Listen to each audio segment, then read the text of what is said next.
Lawyers, did you ever win your case so much that the opposing lawyer quit his job? I'm not sure if I can technically share this, but God bless internet anonymity. One time I was facing this lawyer that looked like he got too emotionally invested with his case. This is one of the main mistakes as a lawyer. You need to maintain an unbiased and objective approach, otherwise the emotions will take over your rationality. He was bringing forward decent arguments, but I had everything prepared. I knew every angle and approach he would go for, and I was ready for it. After a while he quickly realized that he does not stand a chance against me. So, he started to become more and more frustrated with the whole situation. It was becoming quite clear that he was too emotionally involved with this case and wanted to win. Desperation did not really play in his favor. Quite the opposite. I could also notice his client feeling a bit weird about the situation. In any way, the trial concluded, and the outcome was clearly in my favor. I have played everything by the book, so I did not expect any other result. I believe that was my most flawless win in a court case. After the trial ended, the judge wanted to have a quick word with us. He took us to his office and sat us down. He then proceeded saying to my colleague, "Mr.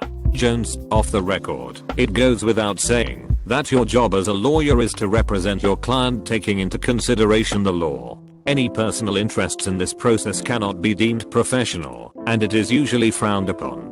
I strongly encourage you to develop the skill of objectivity further. Because of this you have been outclassed by the opposing lawyer. I'm not criticizing your work, but that it's definitely something to think about."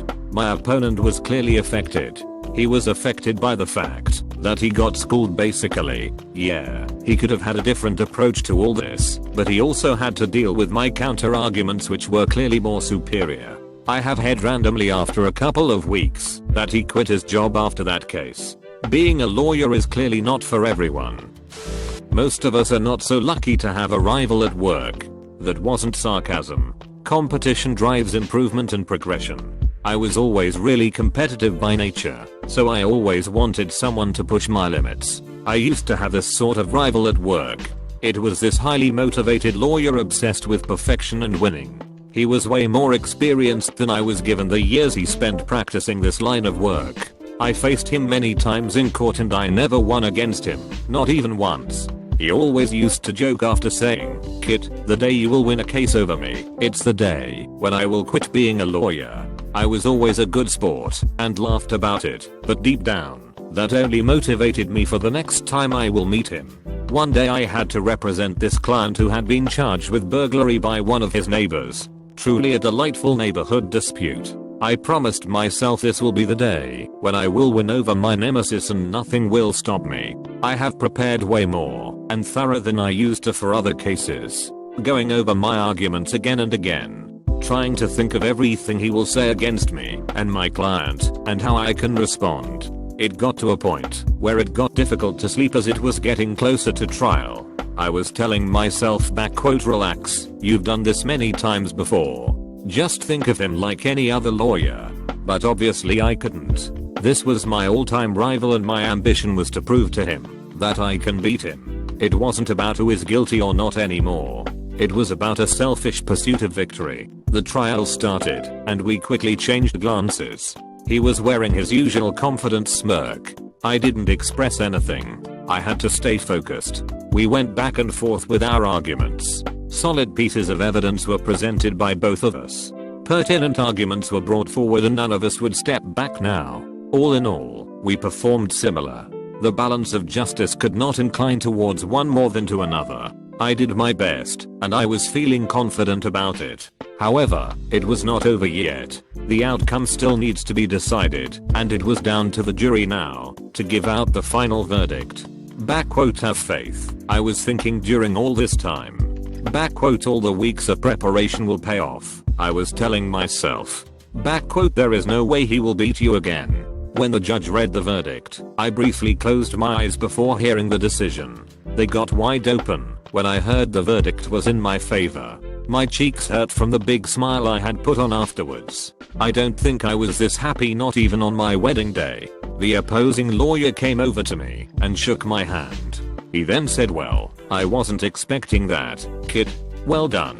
You remember how I used to tell you that if you ever beat me then I quit? Well, I guess this will be a really appropriate time to do this. My career is coming to an end now. I'm very old. I want to enjoy the remaining years that I have.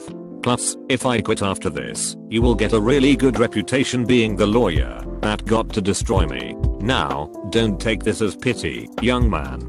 You have truly done a wonderful job. This retiring stuff was on my mind for a while anyway, and with everything that's been going on, this may be the ideal time to go forward with it. You were onto me for many years now, and you got closer and closer every time.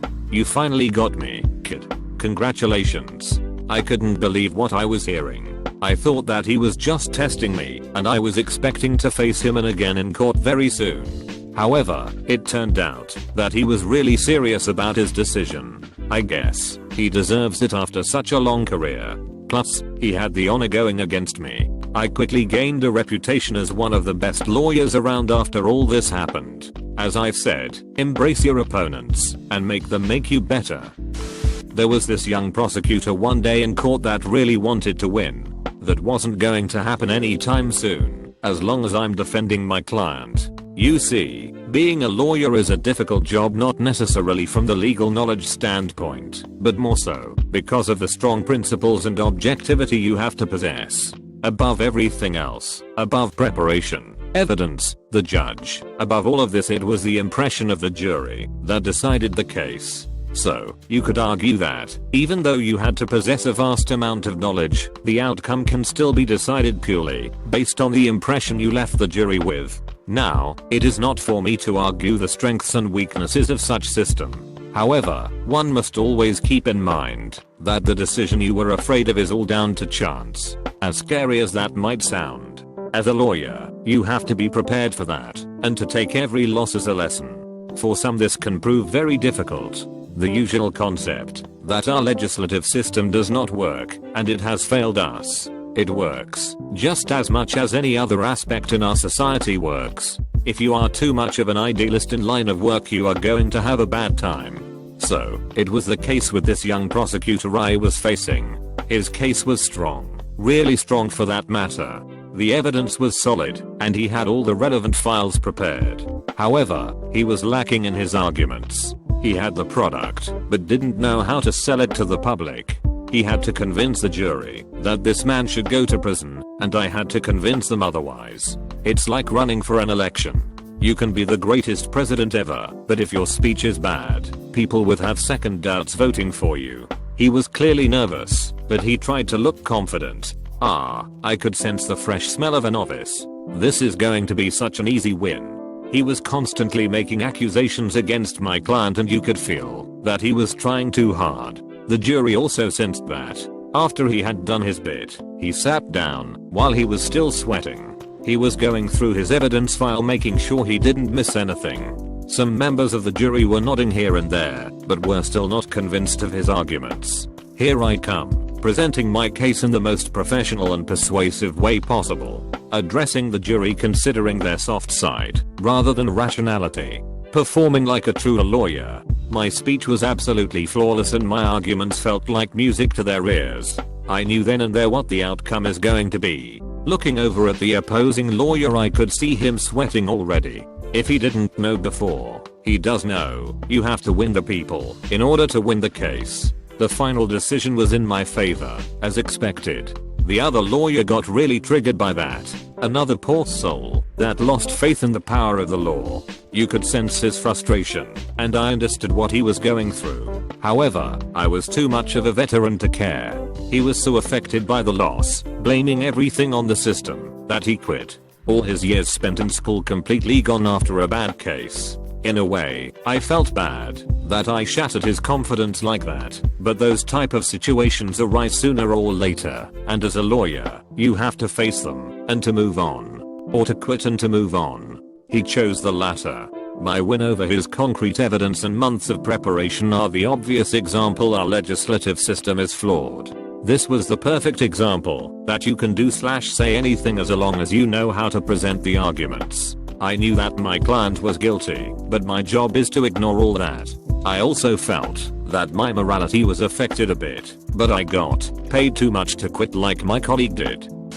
I still remember this one clearly. My easiest win in court was over this upcoming lawyer that though he had everything figured out, I heard from other colleagues that they had difficulties winning cases over him because his father was a judge, hence other judges will be more keen on him. Obviously, our legislative system is perfect and no one should take sides, especially the judge. However, maybe everybody was just a tiny bit influenced by this without even realizing it. Nevertheless, this will not stop my weeks of preparation leading up to this case. I knew that he would go for the diminished responsibility argument.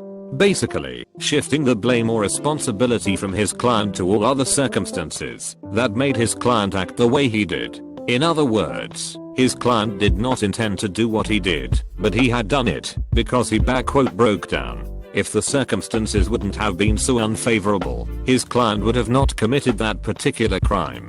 According to him anyway. I won't go into much detail what the case is about, because I don't want to offer a gruesome description on here. The trial started, and I can see him acting confidently about it. I was thinking back I hope you brought your best suit, because you are about to get destroyed.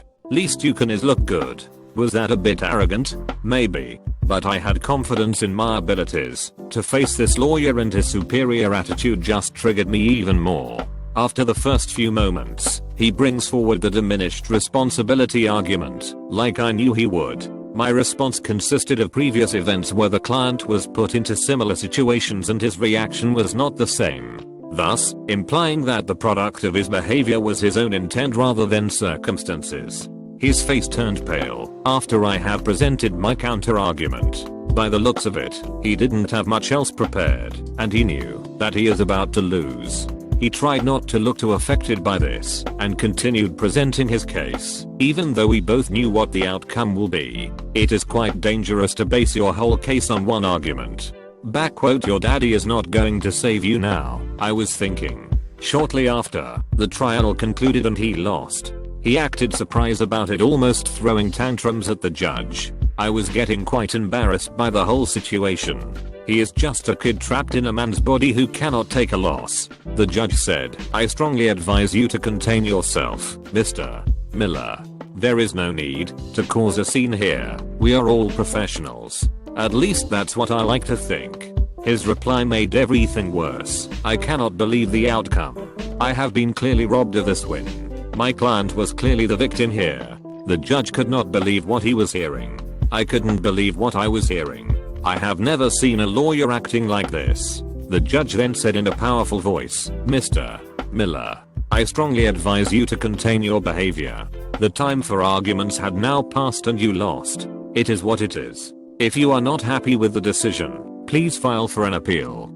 However, I doubt that any court will take you seriously now, especially after this outburst. Truly an unbelievable and inappropriate way to act. Mr. Miller, if you cannot take a loss, maybe being a lawyer is not for you, and you should quit. As you know, it is a really competitive environment, and I doubt that any other judge would have put up with this type of behavior. His reply blew my mind. You know what, Your Honor, maybe you are right. Maybe I should quit, given the chance that I'm not allowed to represent my client in a fairly manner. He quickly stormed out of the room, giving me aggressive looks. I could not believe what I have just witnessed. What a sore loser. How can you give up like that on your career? Maybe it's better for him and for his future clients to quit. So, he did. He did all of us that favor. I found out about it only months later when I met the same judge. He quickly filled me in on the details that no one heard from him after that. Then again, what a sore loser.